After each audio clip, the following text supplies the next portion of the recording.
iLead at EC3. Juniors learning to become the leaders of tomorrow. Doing the right thing because it's the right thing to do. Get out of your way to make someone else's day. Work harder than anyone else. Protect your integrity. And be kind. iLead at EC3.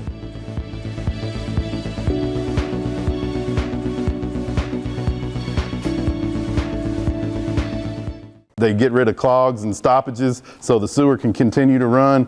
They're mowing grass when it's 100 degrees and weed eating in the summer. People that work really hard and deserve everything that they can get from us for the job that they do for us.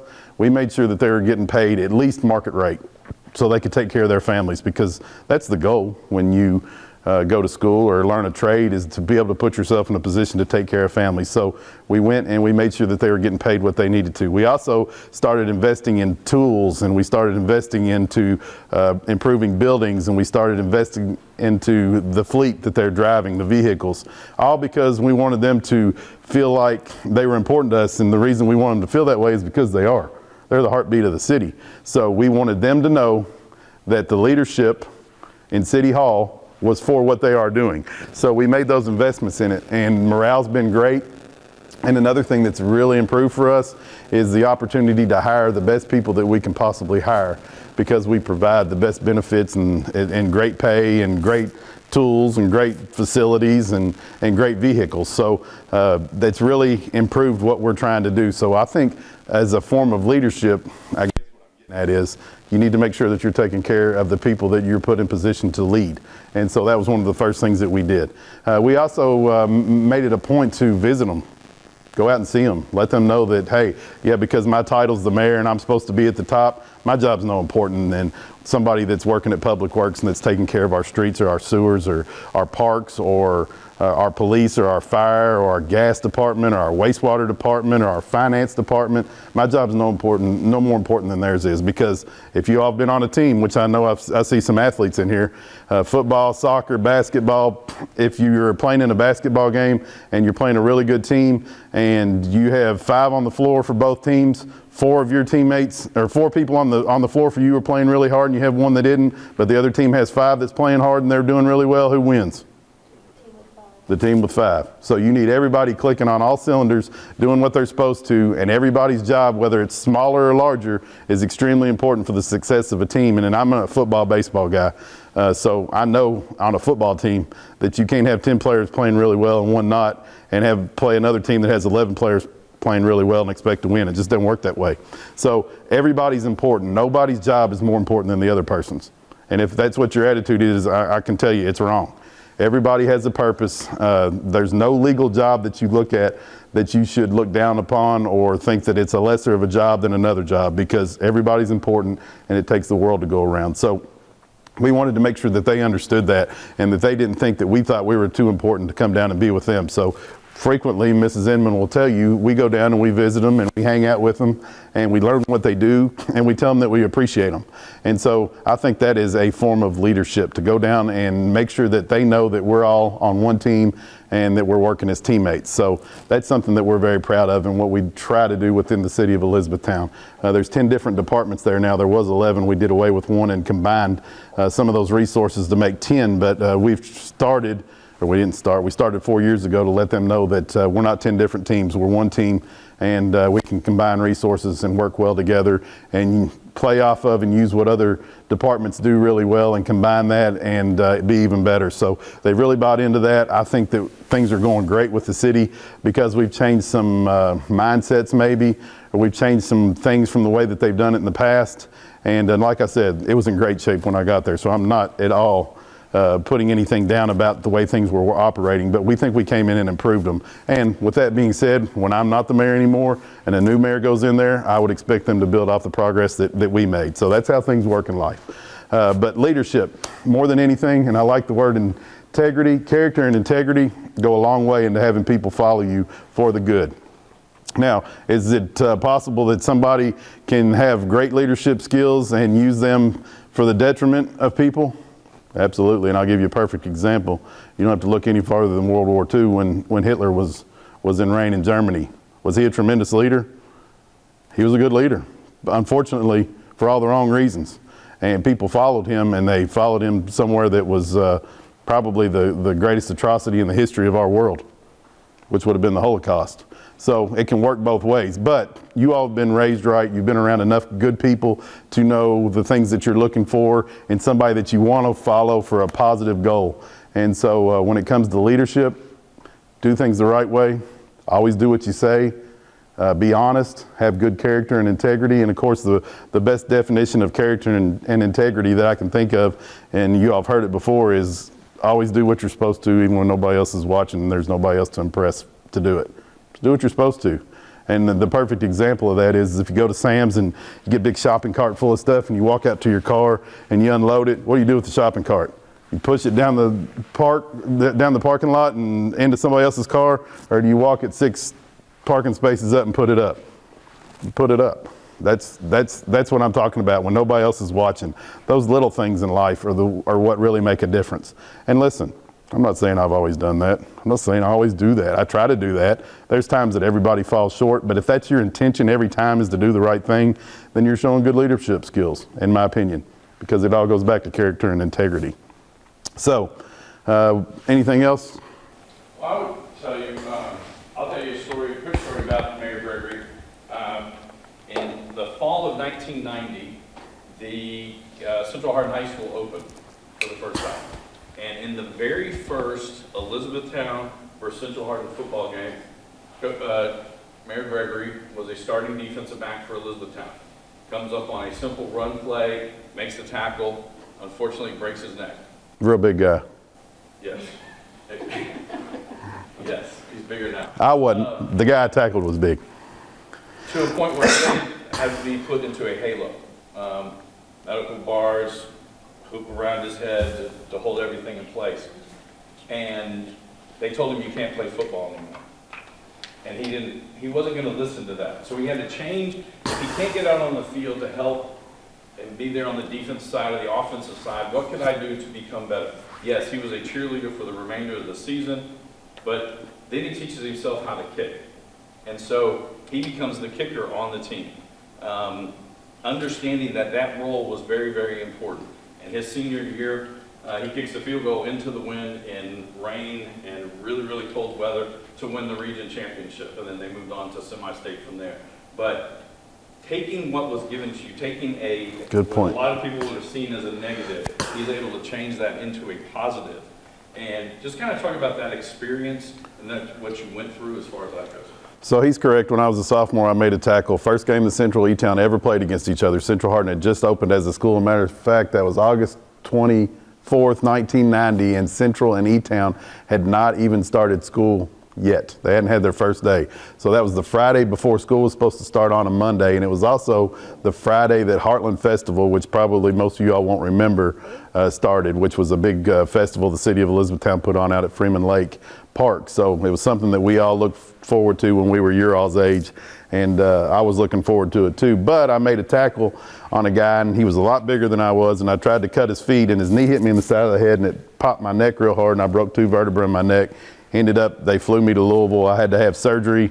They took bone out of my hip, put new vertebrae in my neck, and the doctors, as Mr. Thompson told you, told me that I could not play tackle sports or full contact sports anymore. So he's partially correct. I kicked and punted before I did that. I didn't teach myself after that, but I still had to. I lost about 40 pounds. I had to come back, rehab, and the doctors did release me to punt and kick after that. And so I had a way that I could continue to be with my guys and help the team. And I think I made some field goals and some extra points and some nice punts that probably helped us out. But more than anything, I appreciate him bringing that up, is adversity. You have to overcome it because you're going to get it all your life. And when it comes to leadership, again, much like the example I gave with your teachers, when you all get out into the workforce, you're going to come across employers that are going to have supervisors and foremans and bosses that a lot of you are going to start out working for, and you're not going to like them all. I didn't, and Matt Johnson will tell you the same thing. When we started in 2000 or 2001 with the state police, and we came out of the state police academy, and we both went to Post 4 in Elizabethtown, and we had some sergeants there. They were all good, but we didn't like them all the time. And so they come and they go. and you'll get new ones, and you'll have one you like, and they'll go to a different position. And so I guess what I'm getting at is just take what comes and have a great attitude, because listen, life's all about a great attitude. If you have a great attitude, you can overcome just about anything that comes your way. And yeah, there's going to be harder days, and there's going to be some days that are harder than others, but for the most part, if you do what you're supposed to, and you care about other people, and you have a great attitude, and you work hard, you're going to have a great reputation. You're going to have the opportunity to advance in whatever different discipline that you are working in. And then eventually you're going to get to that point where you're going to have a role, a leadership role. And remember, when you're in that leadership role, start taking from all the people that you've come in contact with in your life that have been in a leadership role for you.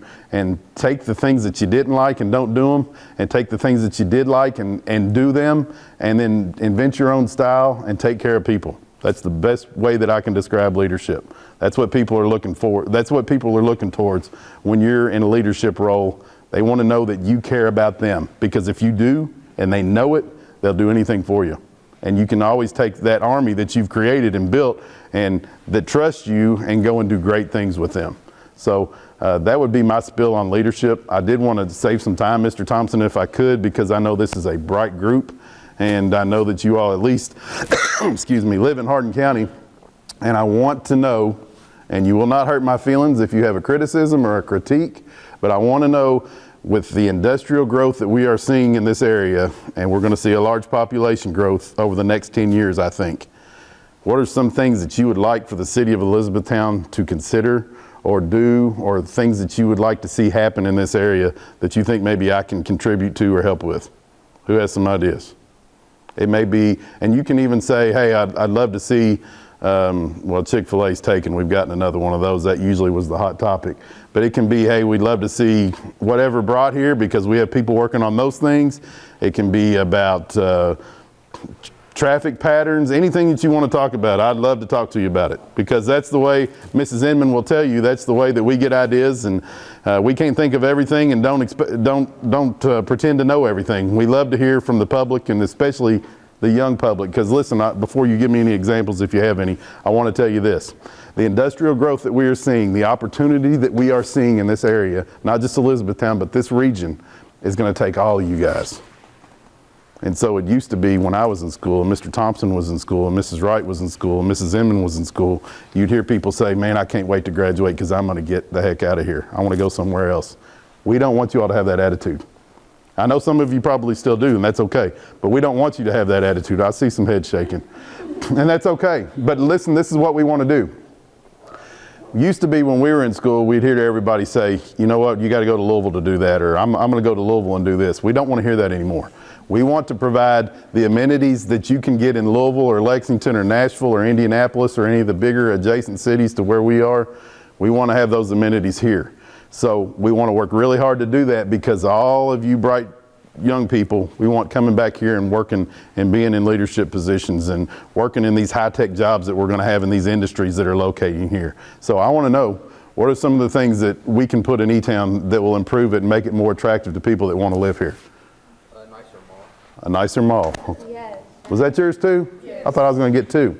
So let me explain that to you real quick. I'm good with that. The mall's privately owned, okay? A lot of times people will say those things, but those businesses are owned by private people, whereas the city doesn't own them. But we can always reach out to them and say, hey, this is what people would like to see. Hey, what are your plans for this? Hey, how can we help you? And so the mall is something that a lot of people talk about. And so what I understand is it is in, I don't want to use the word foreclosure, but it's in a position legally that I think there's some things that are about to happen out there. The company that owns that is from out of state. And so I don't know, without speaking out of turn, I don't want to say that they don't care about that place, but they have obviously let it go down, and they're not attracting the kind of businesses or the kind of retail or restaurants that we'd like to see in a mall. So hopefully that's going to land in somebody's hands that will improve that, and we're monitoring that, and we're going to continue to work with whoever has leadership in that position of the mall to be able to improve that. But that's a good one.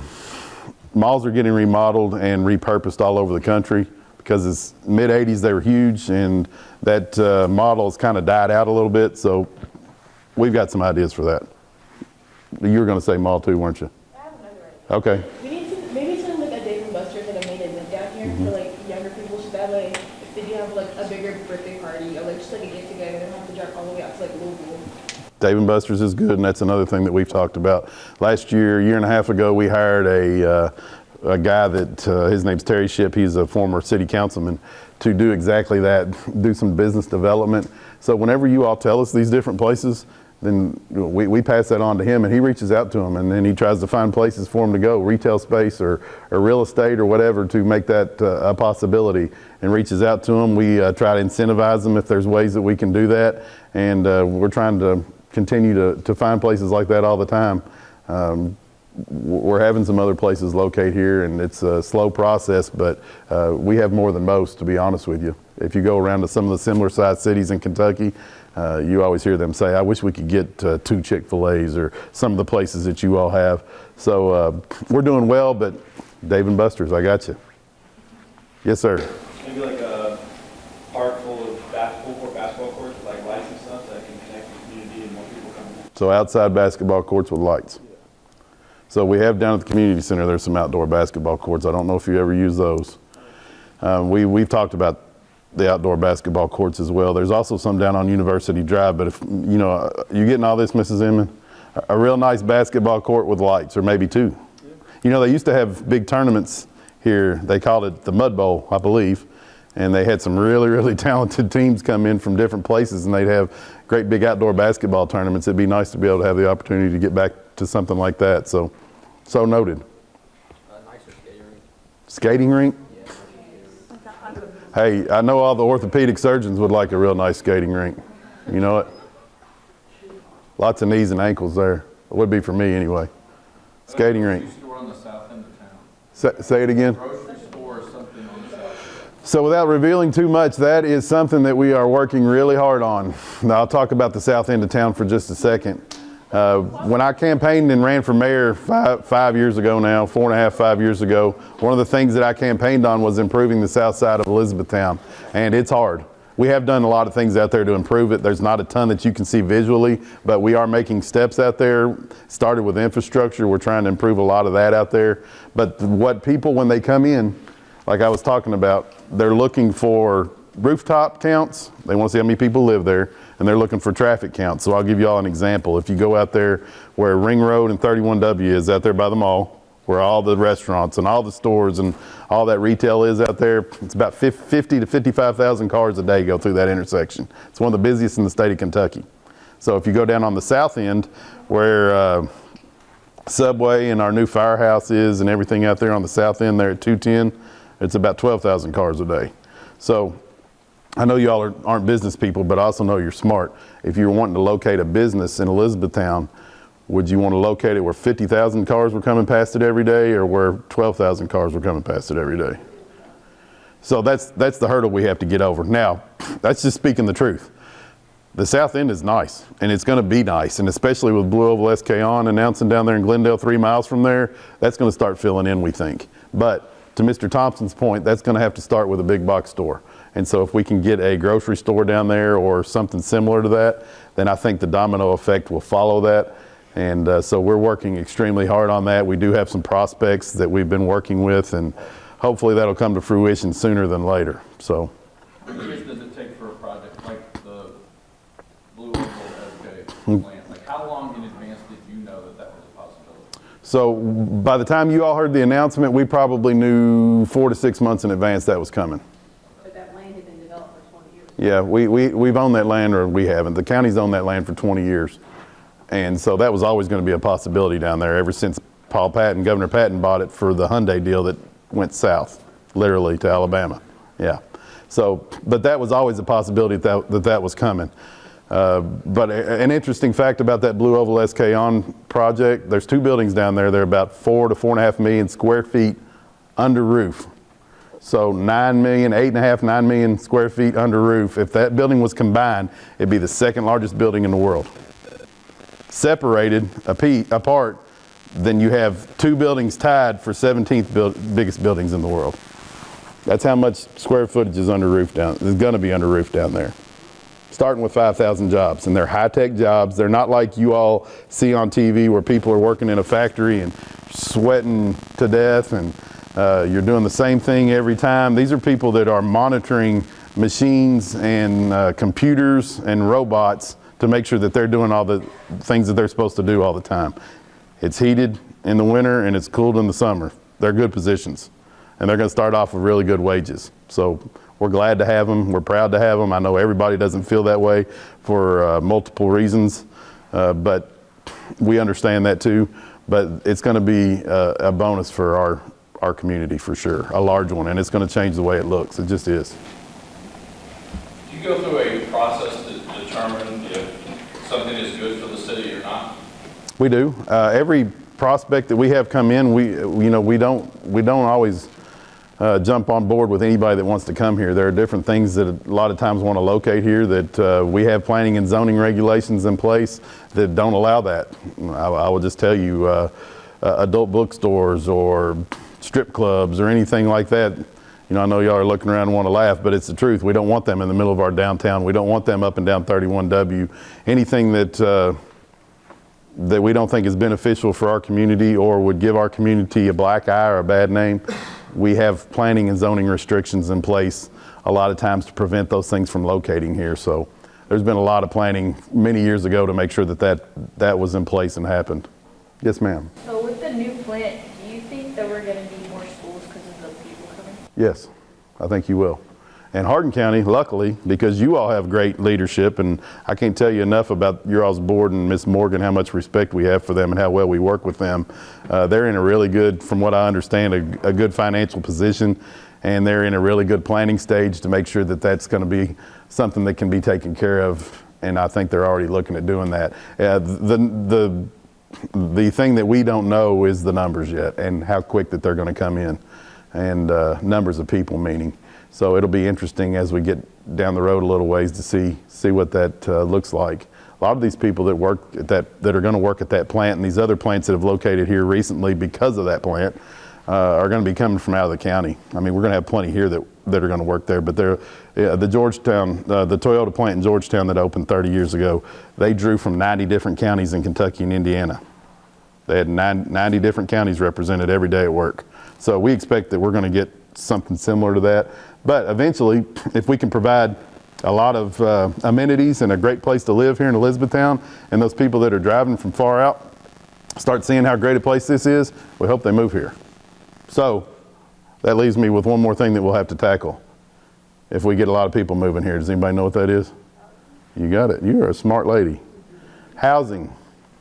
So we've had a ton of developers come in, and they have bought ground, or they're looking to buy ground, or they're in the process of building on ground that they've bought and building mostly apartments. So I've been on some of our local builders here lately and told them we need some single family subdivisions to get built here sooner than later.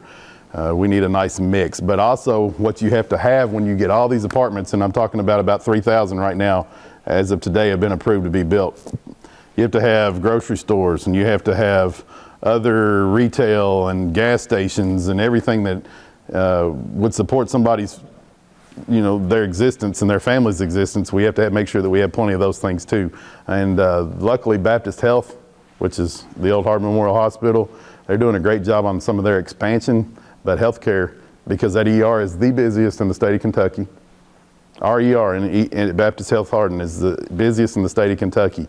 They're going to have to continue to expand and get bigger and make sure that they can provide the health care for all these people that we expect to have coming and what we have existing. So lots and lots of things to work on and plan on. And I'll leave you with this unless we got more time and y'all have more questions. The great thing about this community and this county and this region is that everybody that is in a so-called leadership position, whether it be a mayor spot, a county judge spot, state senate, state house of representatives, city council, school board, superintendents, directors of civic organizations, Dr. Pate at the college, we all get along really well. And nobody cares about who gets credit for anything. We all check our egos at the door, and we work together to make sure that we provide the best that we can provide for the citizens of not only the city, this county, but this region. And so when you have people in position that are willing to work together and do things for something bigger than them, then you're going to have great results. So we have that in place here, and we're proud of that, and you're really seeing the results of that. So it's exciting. Any more questions for Mayor Gregory? See, I did all that without a script or anything, right off the top of my head. All right, thank you so very much. Thank you all very much. I'm very proud of you all. And I mean it when I say we want you here. We want you working in these jobs. We want you all taking these leadership roles because you all are the future, not us. We're the now. You all are the future. And this is a great place to be. So thank you all very much.